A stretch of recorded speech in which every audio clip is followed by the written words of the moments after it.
Каждый год Apple меняет дизайн одного компьютера Mac, и в этом году пришла очередь Mac Mini. И да, для самой Apple это не абсолютно новый дизайн. Безусловно, это дизайн Mac Studio, который просто уменьшили. Но в том, что Mac Mini стал фантастически маленький, это не главная его особенность. Да, безусловно, для вас, как для пользователя, абсолютно не важно, что Mac Mini — это системный блок, который помещается в задний карман ваших джинс.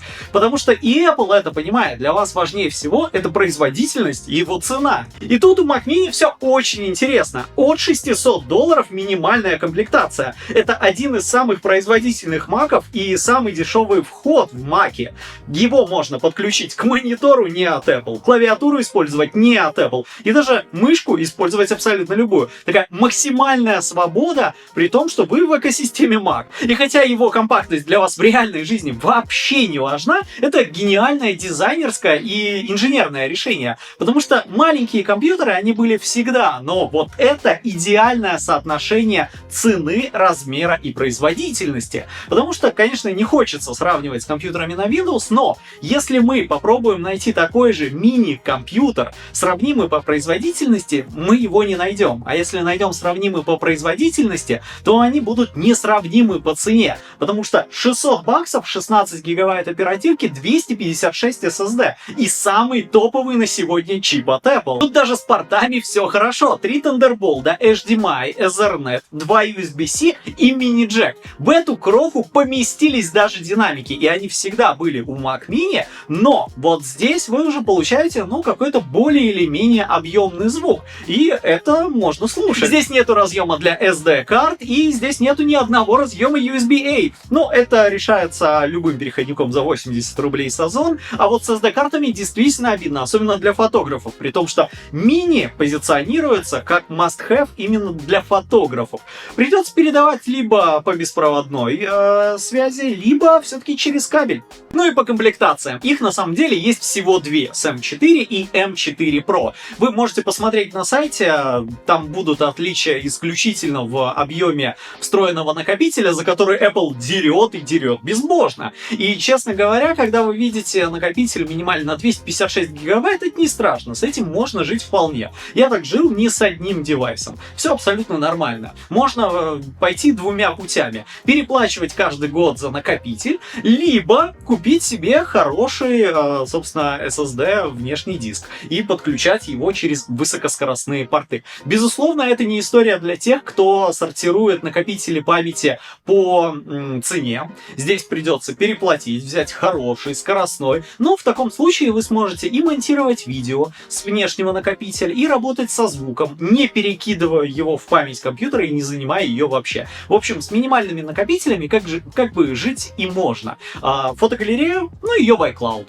Визуально маки с M4 и M4 Pro вообще не отличаются ни визуально, ни по размеру. С M4 у Mac 3 Thunderbolt 4-го поколения, у M4 Pro 3 Thunderbolt 5-го поколения, если вы, конечно, знаете, что это значит, и оно вам в реальной жизни вообще нужно. С M4 Pro идет немного другая компоновка внутренностей, дающая лучшее охлаждение. И вот это действительно важно, потому что, увеличивая производительность, хочется получать и соответствующее охлаждение. А вот в остальном тут 2 USB-C, мини-джек, Thunderbolt, Ethernet и HDMI. Поддержка 3 мониторов, минимум причем, в 6К. И это очень важный показатель для тех, кто собирается использовать мониторы не от Apple, потому что тот же Studio Display, например, 5К. И если вы будете использовать с ним не мониторы от Apple, то постарайтесь, чтобы они были минимум с разрешением 4К. Если вы подключаете монитор Full HD, конечно, там все будет не очень читаемо. В остальном, конечно, возникает вопрос, а есть ли разница между M4 и M4 Pro? Поставил, включил, работаешь. Я вообще разницы никакой не увидел. Можно было с секундомером сидеть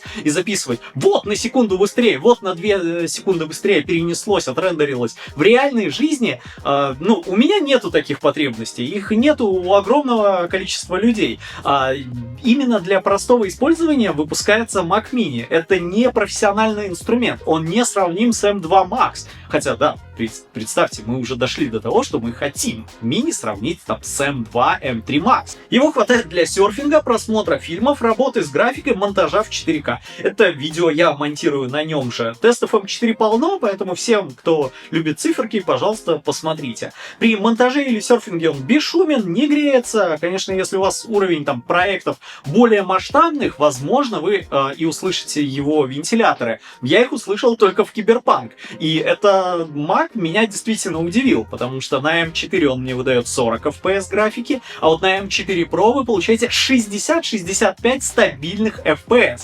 При этом тут хочется вспомнить один шортс, где нам кое-кто говорил, что на M3 Max всего 30 FPS в Киберпанке. Так вот, там в настроечках есть ограничители, если его снять, то M3 Max будет выдавать стабильные там 45 FPS, ладно, окей, это немного.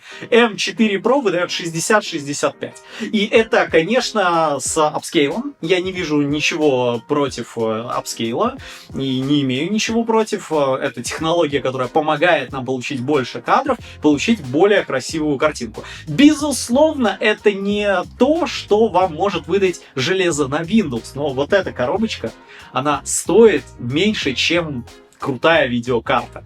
И она вам позволяет сыграть в игру после хорошего такого трудового дня на максимальных настройках. Ну это же круто. На самом деле, среди пользователей компьютеров Apple есть сегмент, который очень сильно всегда халявит на обновление, и это именно владельцы Mac Studio и Mac Mini. Потому что они обновляют исключительно железо. У них есть мониторы, и не всегда от Apple, и им все, что надо, это обновить себе процессор. Вот для них все это и выпускается. Но Apple пытается сделать этот Mac максимально интересным и для всех остальных. И поэтому тут минималка M4, 16 гигабайт оперативки и все разъемы, которые вам могут понадобиться. Все это всего за 600 баксов.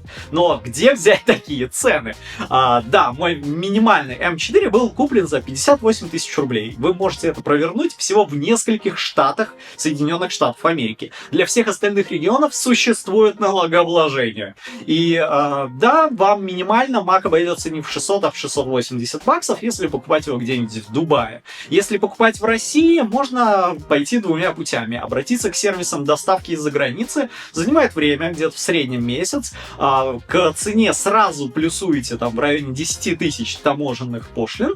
И еще, конечно, стоимость, которую прибавил, чтобы заработать сервис. А так, чтобы прийти и забрать новенький Mac Mini у нас, да, с переплатой, но мгновенно, это можно в лучшем магазине гаджетов Big Geek. Ссылочка в описании, и там же промокод 768. Пользуйся. Эмоции, которые я испытал от использования этого гаджета, передать очень сложно. Но чтобы вы понимали, я все свои длинные ролики монтирую на Mac Studio. Так вот, я его отключил, подключил Mac Mini и уже 2 недели кайфую. Я пытаюсь понять, где собака зарыта, почему так хорошо, где у него все-таки ахиллесова пята. Вначале я думал, что это, наверное, кнопочка. Про нее говорят все, нужно и ей внимание уделить. В каждом продукте Apple есть какая-то ахиллесова пята. В этой штуке это кнопка, которую за каким-то боком разместили в нижнюю часть, и все поэтому убиваются. Делают на 3D принтере какие-то нажиматоры, лего подкладывают. На самом деле она вам пригодится всего 2 раза. Первый, чтобы включить Mac Mini, и второй, чтобы, собственно, синхронизировать ваш Touch ID. Больше она вам не нужна. Абсолютно. Проблемы нету. Он не шумит в реальном использовании. Киберпанк запустите, услышите, что вентиляторы в нем есть. Почувствуйте, что он слегка нагревается. В остальном он вас вообще парить не будет. Под столом где-нибудь разместили, и проблем никаких нет. На следующие несколько лет must-have девайс. Мне очень понравился, максимально советую. Если где-то сможешь найти минимальную комплектацию, это must-have. От меня совет.